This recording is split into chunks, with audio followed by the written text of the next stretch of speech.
Hi everyone, welcome. So today we are going to finish our discussion on space caves, and in today's lesson we are going to talk about some of the most important planes when it comes to the study of motion. You see that?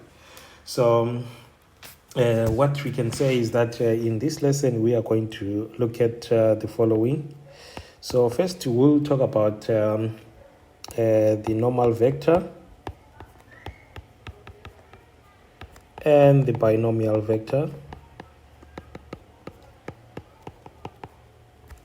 You see, then we are going to do then a recap on planes, just to bring about some key ideas on the discussion of plane that was done in fresh year mathematics. And then after that we are going to talk about these three planes that are the main discussion of this lesson, which are the osculating plane, which I prefer calling the kissing plane, and as well as the normal plane, and also what is known as the rectifying plane.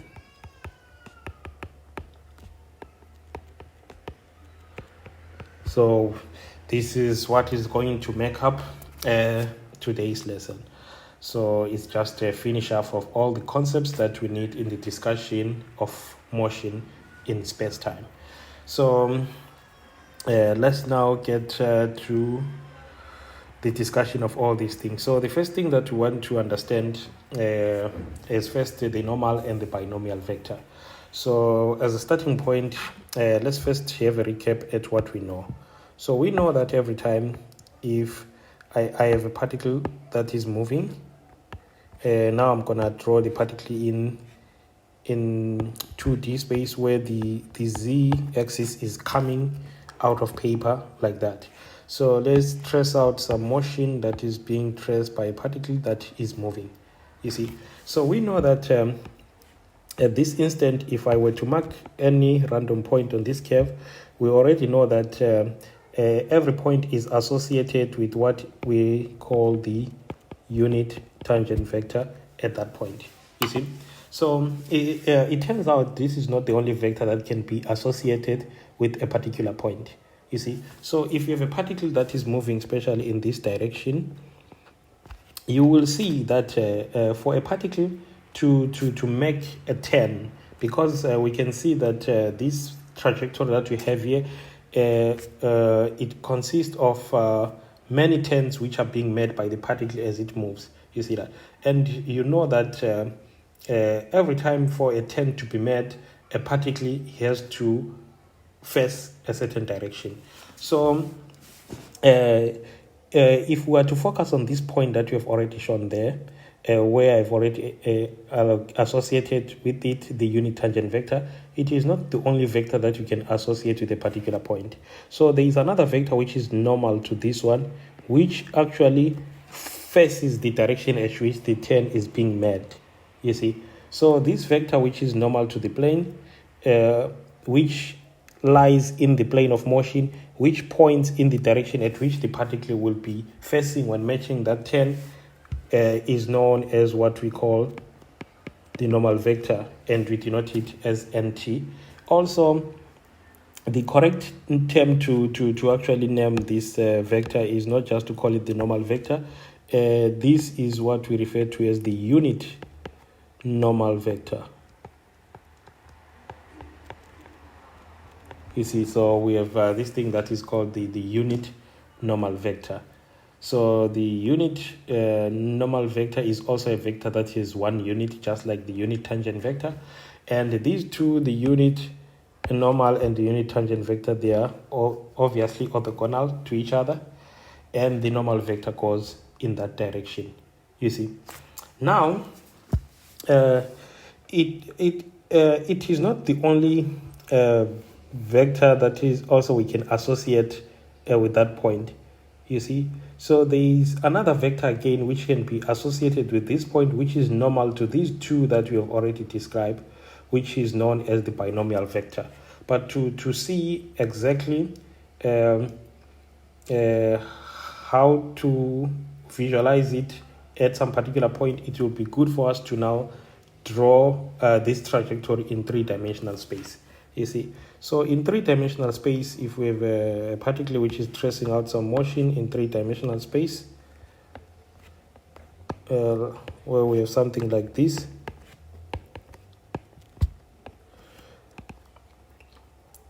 and let's show the trajectory again. So if we have a trajectory like this, then we know that if we put a point maybe somewhere here, already we know that there is a unit tangent vector which goes in the direction of motion. And since we see the particle is making a turn which faces that direction, then also we'll have a unit normal vector which is something normal to that, which goes in that direction.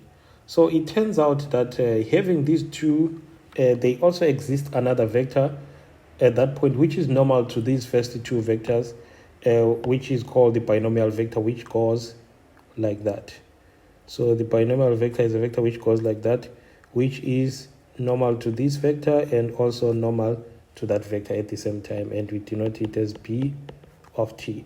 So there are these three vectors that are always associated with any point which lies on a space curve, you see. So already we are aware on how to actually determine what is known as the unit tangent vector. The question now is, how can we find these other two vectors, the normal vector and also the binomial vector? So let's go to that. So the normal vector.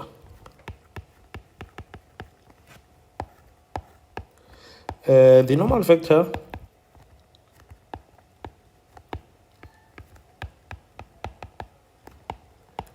NT shown in the previous drawing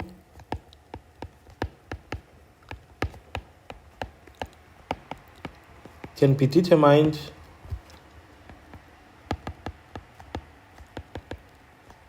using, so that normal vector that you have seen, if you want to determine its expression, then it is simply calculated using the formula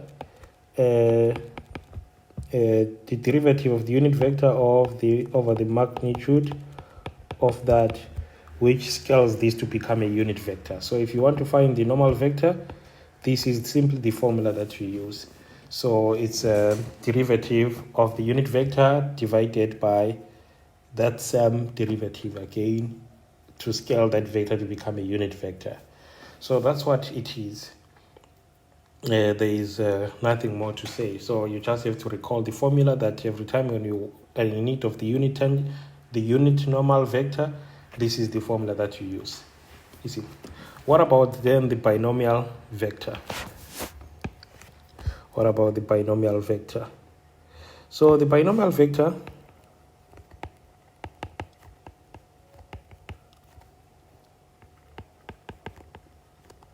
on the other hand is given by, so if you want to find the binomial vector is just given by B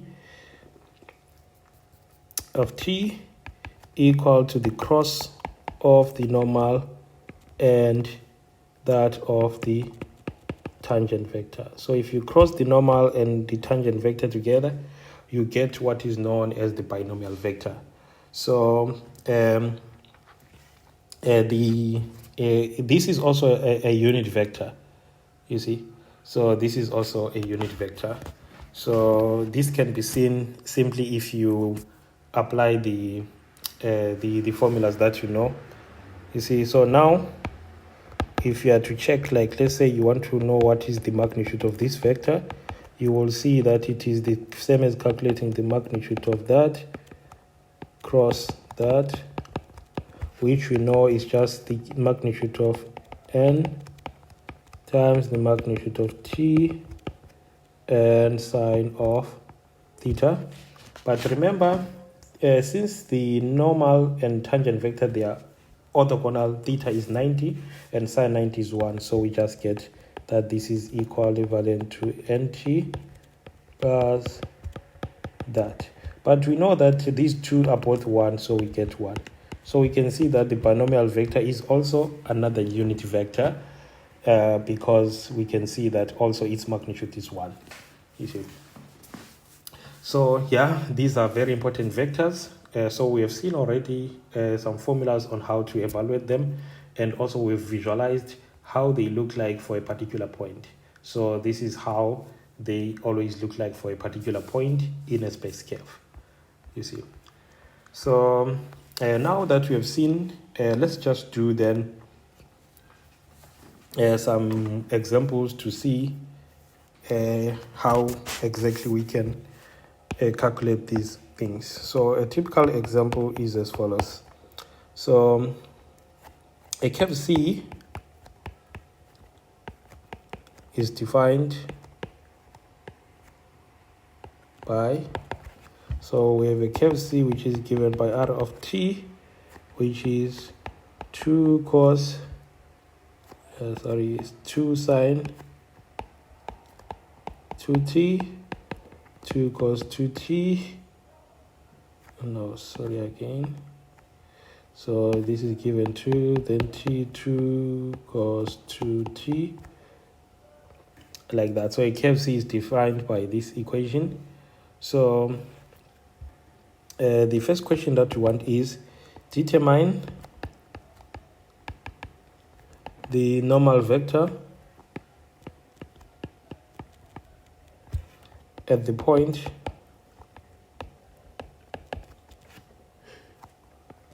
√3 pi over 6 1, then B the binomial vector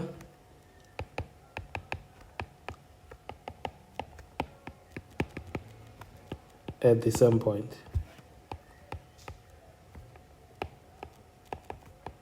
As above. You see, so this is the question. Now we are given a space curve which is described by that equation. Now they want us to find the normal vector at the point that, and the binomial vector also at this particular point. So how can we find these two things? So to find these two, we are going to proceed as follows. So now we know that r of t is defined as 2 sine 2t, t, 2 cos 2t. So we just have to differentiate to get r prime of t. And what is r prime of t? So we know that r prime of t is going to give us 4 cos 2t, then 1, then minus 4 sine 2t. So it gives us that if we plug in, if we just use the expression that is given like that. So, but now we are given a particular point and we are asked to evaluate exactly. So if we look at the point that is given, this is the point that is given. And if you are to compare with the general point, which is this one, you can see that pi over 6 that is sitting here corresponds to t. So which means this point that is given corresponds to the parameter value of pi over 6. So which means we have to evaluate these things when t is pi over 6. So now we'll come and say, now what is r prime of pi over 6? So we get 4 cos. So if you put pi over 6, we get pi over 3 here, then 1, then minus 4 sine pi over 3. And what do we obtain now? So you can punch these things in your calculator, but if you can recognize these, you can see that these are actually what are referred to as special angles. And pi over 3 correspond to 60 degrees. So knowing that, we can simplify, because we know that cos 60 is half, so this will give us 2, 1. And we know that sine 60 is actually root 3 over 2, so that will give us minus 2 root 3. So we see now that r prime at this point is equivalent to that. So what we need now is to obtain the unit tangent vector. But to obtain the unit tangent vector, we have to get the magnitude of this vector again, which is simply given by 2 squared plus 1 squared plus 2 root 3 squared, which simplifies to 4 plus 1 plus 12. So we see now that we get 16, 17, so we get root 17 like that. So this is the magnitude. So therefore, what is the unit tangent vector? So remember the unit tangent vector at that same point, it is just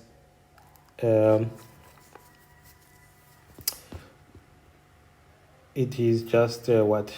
But now we don't need to evaluate this at this point, because actually what we need, let's recall what exactly are we looking for.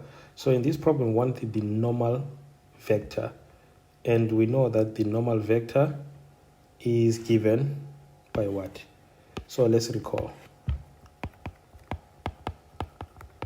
So we are looking for the normal vector, which we know it is just the derivative of the unit tangent vector with respect to t over the absolute of the same vector again with respect to t. But we can see now that all this, what we did, this calculation were quite unnecessary. So we needed to find actually this derivative only, and then get the unit tangent vector, you see. So that's what we needed to know. So at first we needed to find just the tangent vector in terms of parameter t, you see. That's what we need. So we can see that the thing that we need to actually know is what is r prime in terms of parameter t. So it's going to be root of what? So let's go. So we see that r prime of t is defined to be this. So we have to take those things and put them inside. So we have 4 cos 2t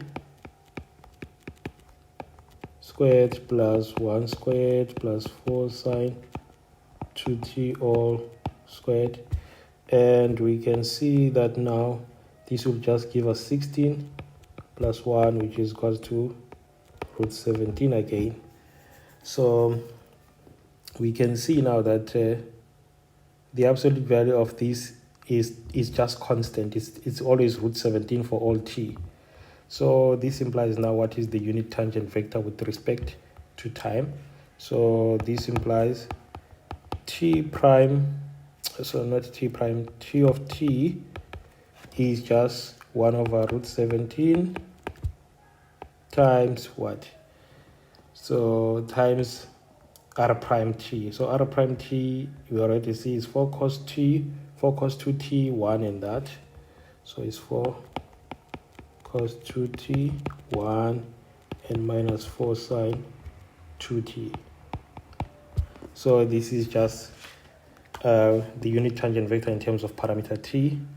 So now we can differentiate further to get now the derivative at that. So we still have 1 over root 17 sitting outside, and then when we differentiate we get negative 8 sine 2t, 0 in the middle, and negative 8 cos 2t like that. So this is what we obtain. So now it is this that we need to deal with.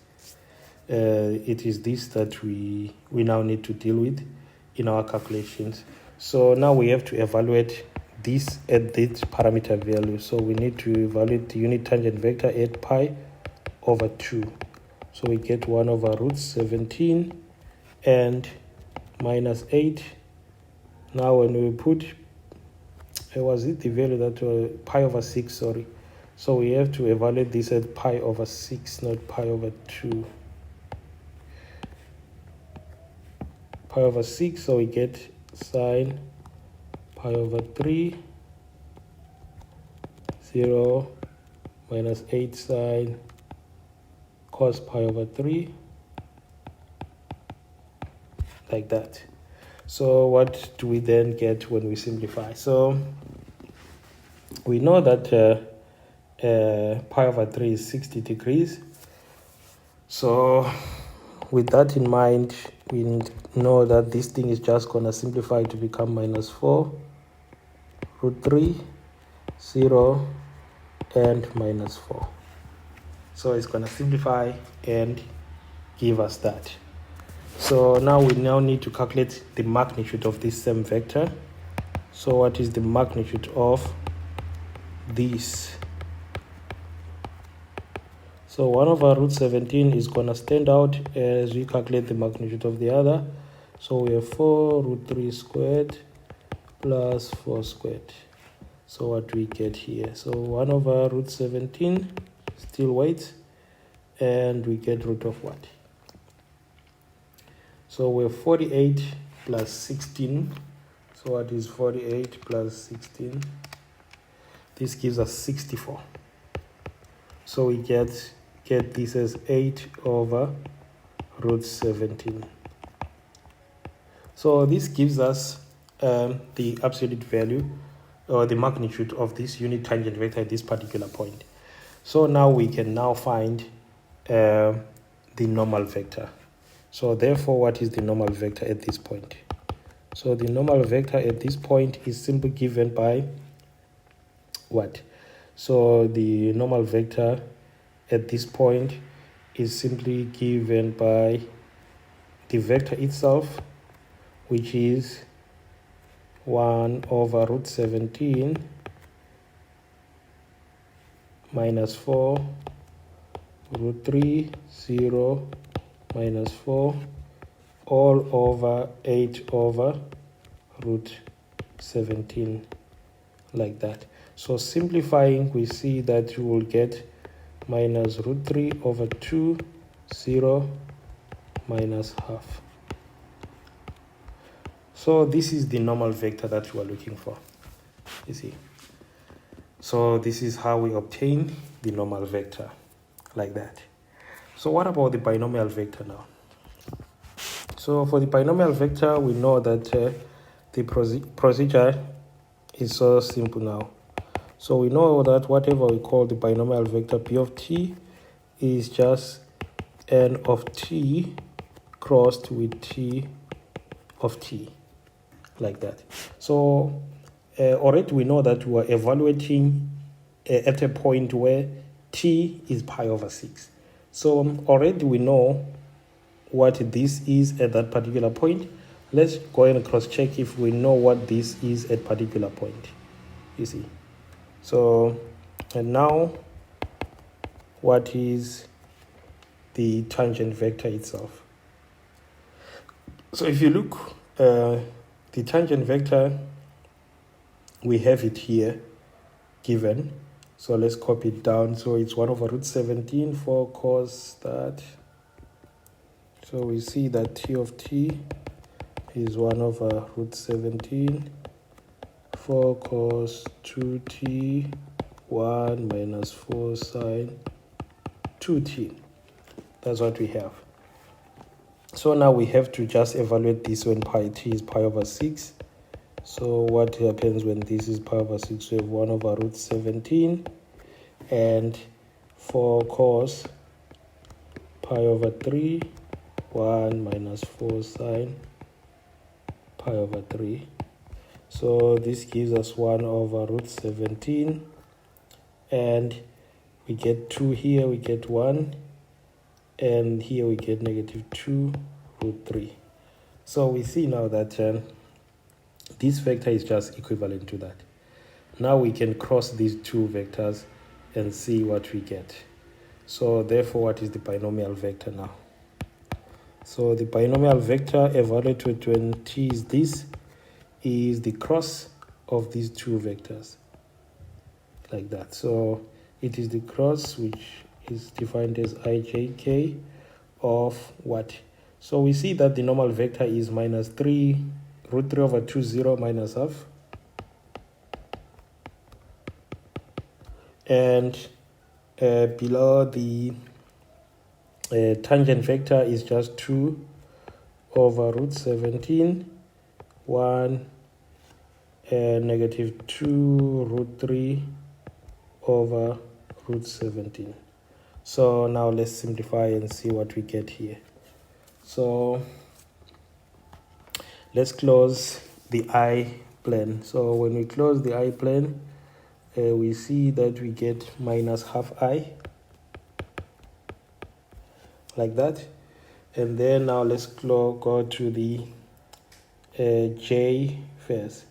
So when we multiply in the jth direction, we'll get minus, then we'll have this and that multiplying, we'll get 6 over root 17, and this is going to subtract, which is going to be plus 1 over root 17j.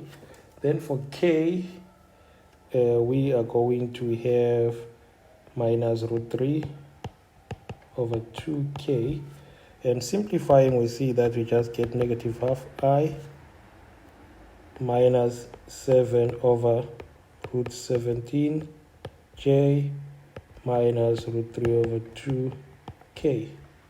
So if you want, you can rationalize. So you can therefore get your binomial vector at the point where t is pi over 6 as negative half I minus 7 root 17 over 17j minus root 3 over 2k, like that. So this gives us our binomial vector, you see. So it's all about just playing around with formulas. So finding these two is something that has to be quite easy. It's just that it may be demanding in terms of algebraic simplifications, but it's very much of an easy process. So what we want now is to do a recap on planes, you see. Let's talk about planes right now. So what do we know about a plane? You see, so we know that a plane has an equation of the form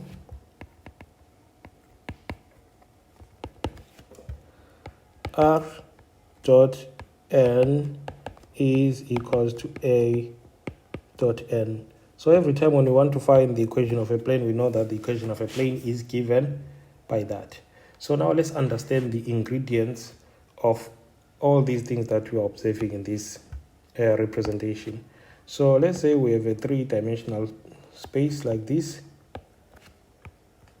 x, y, z, 0, and then on this we erect a plane, which I'll draw simple like that. You see, so we have a plane like that, you see. So let's suppose now that in this plane there is a point here which is known. So let's say this may be some known point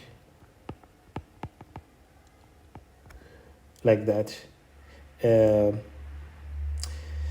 Then let's now see what we can say with all this, you see. So remember what we call a plane, it represents a collection of points that lie there, you see. So just any random point that lie in this plane that we can pick out. Like for example, let me see which, like for example, if I pick out a point which is here, if I pick out a point which is here, it is just represented as x, y, z in three-dimensional plane. So any general point that lies on the plane, it is actually this same that we see in that equation, like that. So any general point that you can pick out, that's exactly it. Then any known point in a plane, it corresponds to the vector a that you see in that equation. So if you know a particular point on a plane, that's exactly what we denote as a. So a is actually the position vector of that known point, like that. You see. Then if you are to come now to this plane that we have here, and you try and find maybe a vector which is normal to this plane. So let's say maybe you come and find a vector which is normal to this plane, then this is actually the n that we see in the formula. So the n that you see in that formula, it just refers to any vector which is normal or perpendicular to that given plane. You see. So that's the thing that you have to recap about planes. So every time when you want to find the equation of a plane, this is how we go about it. We just make use of that equation and make some substitution in it. So R, we have clearly understood that. A is simple and straightforward. So let's talk more about N. Let's talk more about N. So finding N sometimes can be a hard thing to do. So you just have to know exactly how to go about it. So suppose you have a plane which is like this, and you happen to know that inside this plane there are these two vectors A and also another vector B which lie on that plane. You see. So if you want to find the N which is the normal to this plane, then the N is just given by the cross between these two vectors. You see. So if you take the cross between two vectors, you get the N that you are looking for. So finding the equation of a plane is just as simple as that. So every time when you want to find the equation of a plane, you can see that you always need two things. You always need to find the normal and also a point that is specific on that plane. So if you just have those two, you are done, because the R is just a general thing. You don't need to identify it because it is something that represents everything on that particular plane. So to find the equation, we just need just two things: a specific point and the normal to that plane. You see. So now we are going to give a demo on how exactly that works by using some of the problems that were kind of familiar in freshman or first year math. So let's look at an example. So a typical example that one can get is to find the equation of a plane that contains the points 2 minus 1 0, 5 minus 3 4, and 4 2 minus 1. So you can be asked to find a plane that contains these points. You see. So I'm not really sure that these points do actually all lie on the same plane, but what I'm going to use is just to take this point to give a demonstration on how you will go about solving such a problem. You see. So to solve such a problem, first we have to try and represent the information that is given to us. So let's see how we can go about that. So one way to go about that is first to draw a sketch in 3D which tries to show us what exactly is going on here. So we have X, Y, and Z, and we have a plane inside here, and in this plane we have these points there located. So let's just label them as A, B, and C. Then we have this point A, B, C. You see. So one thing that you should know is that every time if you want to know anything about a plane, specifically its equation, there are two pieces of information that you should know. One, you must know a specific point inside that plane. So that's the first thing that you should always work hard for. But already in this case, we are given 3. So which means there are more than 1 point to use. So we have 3, which satisfies the first condition. Then the next thing is we need 2 vectors that lie on that plane. So if you have a point and 2 vectors that lie on that particular plane, you can find now the equation that fully describes that plane. So now we can see that for points, it's clear that we do have our points. But now what we don't have is vectors. So since we don't have them, now we have to see if there is a way of constructing them. And one way of constructing them is to always take one point and you join it to the other. So this creates two vectors, which I can recognize as AB and AC, like that. So I see now that I've created two vectors. And the question now is, why do we need these two vectors? It's because every time when you have two vectors that lie on a particular plane, you can cross them to create the normal to that plane. Because we know that the cross between two vectors always produces a vector, and that vector is always normal to those two vectors. So to get the normal to the plane, we need those vectors. So now, since we have created them, let's calculate them. You see. So let's find them. So now what is AB? So to find AB, we now know the trick that it is simply just OP minus OA. And what is OP? So we took OP as 5, 3 minus 4.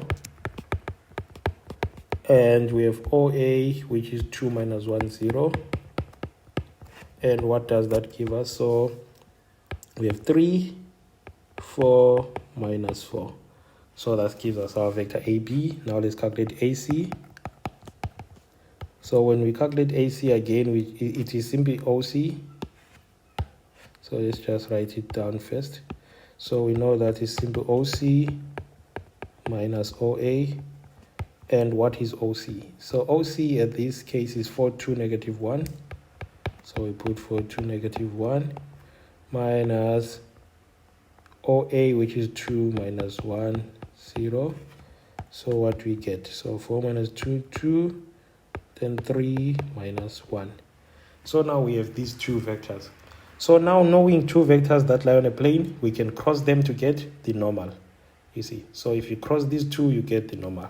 So this implies the normal that we are looking for is just the cross of AB and AC. So what is this cross equal to? So it's I, J, K. Then AB is given as 3, 4 minus 4.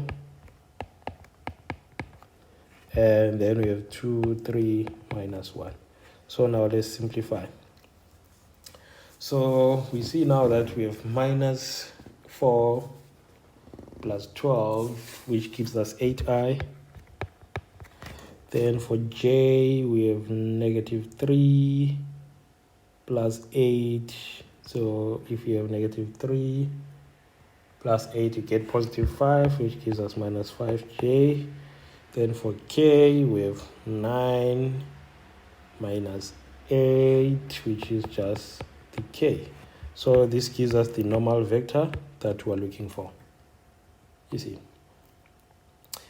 Now, the left-hand side of the equation, remember the plane is defined by r dot n is equals to a dot n. So r dot n now is fine because r is just xyz. What we need now is to find a dot n. You see. So now what is a dot n? So a dot n is simply the dot between any known point. So to make life easier, you can just choose that a that we have been using, which is 2 minus 1, 0. And we dot it with the n that we've just calculated, which is 8 minus 5, 1. And we see that we have 16 plus 5, which is 21. So therefore, what is the equation of the plane? So the equation of the plane, which I will refer as pi, is simple r dot n, where n is 8 minus 5, 1 is equals to 21. You see. So recall again that this r that you see here is just the same as x, y, z. So this implies you can actually put this in Cartesian form because you will have x, y, z dot 8 minus 5, 1 is equals to 21. So therefore, this same plane pi can be described in Cartesian form as 8x minus 5y plus z equals to 21, like that. So that's it. So this is how you find the equation of a plane. You simply need to know two vectors that lie on that plane, and not only that, you also need a particular point. Once you have that, you have everything that you need. You can cross the vectors to get the normal. Once you have the normal, you then substitute everything onto the equation. You see. So now this brings us to the final part, which is the discussion of these three planes. So the kissing plane, which is also called the osculating plane, and also the normal plane, and also the rectifying plane.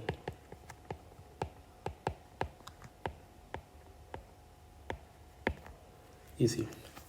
So let's understand what these three planes are in a little bit of detail. But already from the recap that we have done, that's all that we need to know in order to deal with this section.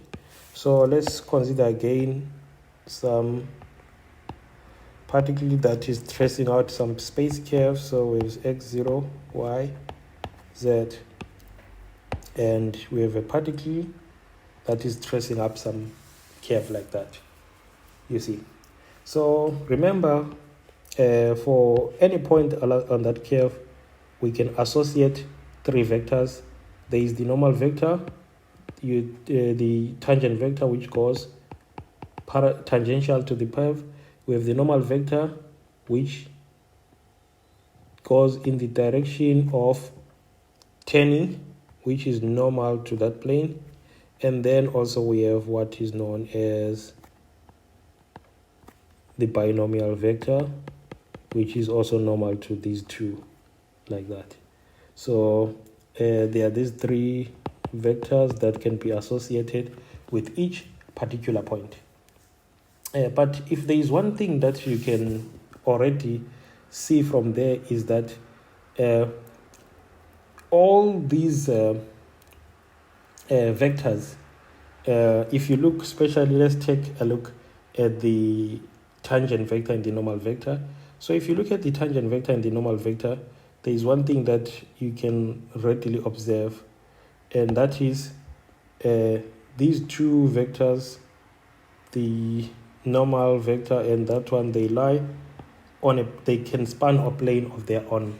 So the tangent vector, they lie on this plane, which is a plane which is tangential to the point of tangency here, and it contains both the tangent vector and the normal vector.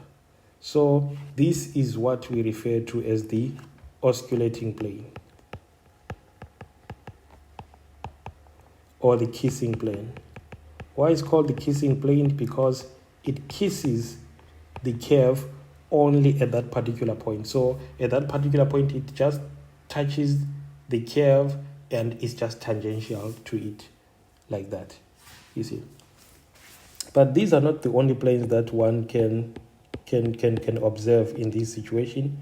One of the things also that one can observe immediately is that if you are to look at the binomial and the tangent vector, they also span a plane of their own. So if you look at these ones, they have their own plane that they span, which lies like that.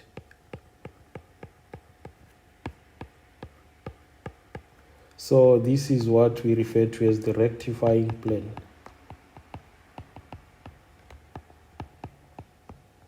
You see, this is what we refer to as the rectifying plane. And also, if you look again, you will see that as well, the binomial vector and the normal vector, they also span a plane of their own, which we can try and draw maybe like this.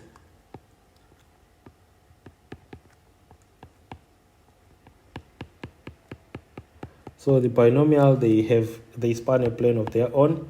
So this is what we refer to as the normal plane. You see, so we have these three planes of motion that we're always interested in. So what you should learn from this chapter first is to know and be able to visualize them, and then the next thing is you have to know how to find the equations of all these planes that we have just stated there. And that's an easy task to do, you see. So if you are to look closely here, you will see that if, let's say, for example, we just focus on the osculating plane. If you look at the osculating plane, you will see that the normal to that plane is the other third vector. So the binomial vector is always normal to the osculating plane. And if you look at the rectifying plane, the normal vector is always normal to that plane. And if you look at the normal plane, the tangent vector is normal to that osculating plane. Which means every time when you want to find an equation of any of these plane, you just have to know that the vector that is not part of that plane plays the role of the normal, like that. So one way of putting it is that if I define small n normal to mean the normal vector to the normal plane, then we can see that the normal vector to the normal plane is just the unit tangent vector itself, like that.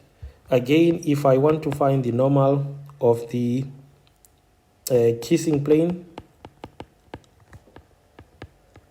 we can see that in the kissing plane, this is played just by the binomial vector. And if you want to find the normal of the rectifying plane,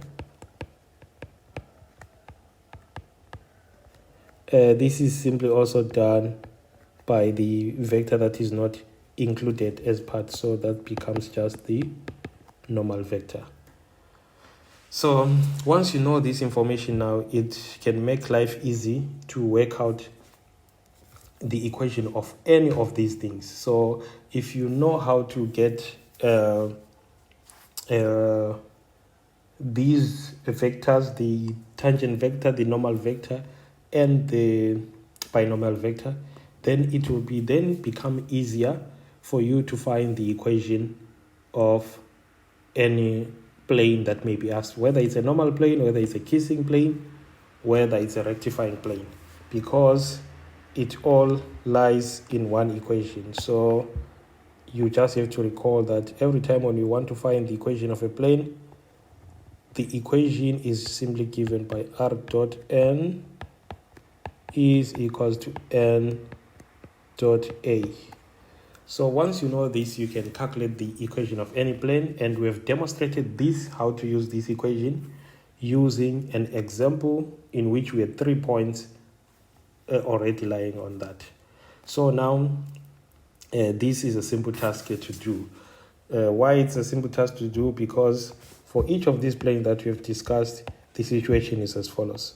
So every time when you are dealing with a normal plane, so if this is your normal plane, already inside it, this normal plane, there is always a binomial vector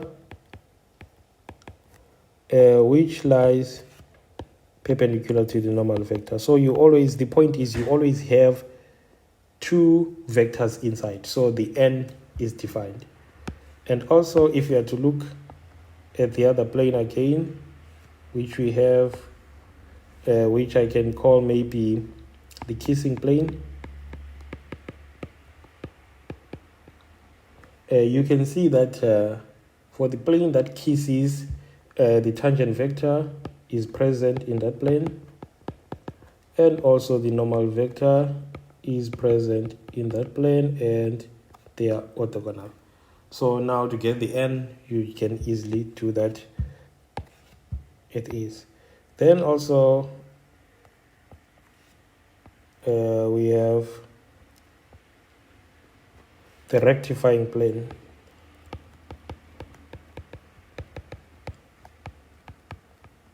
So for the rectifying plane already, we have seen that we have the binomial vector as part of that plane, and the tangent vector as part of that plane, which are also normal. So once you are just aware of these pieces of information, it's now very easy to find the equations of any of these three planes, because the goal is always to know what is contained, what two vectors are contained there, because knowing two vectors gives you the normal to the plane. And then once you know the normal to that plane, it's done, because the point is always given every time when questions are asked about these planes. So the point is something that you only have to work hard for, and therefore you can just find these equations of these planes with much ease.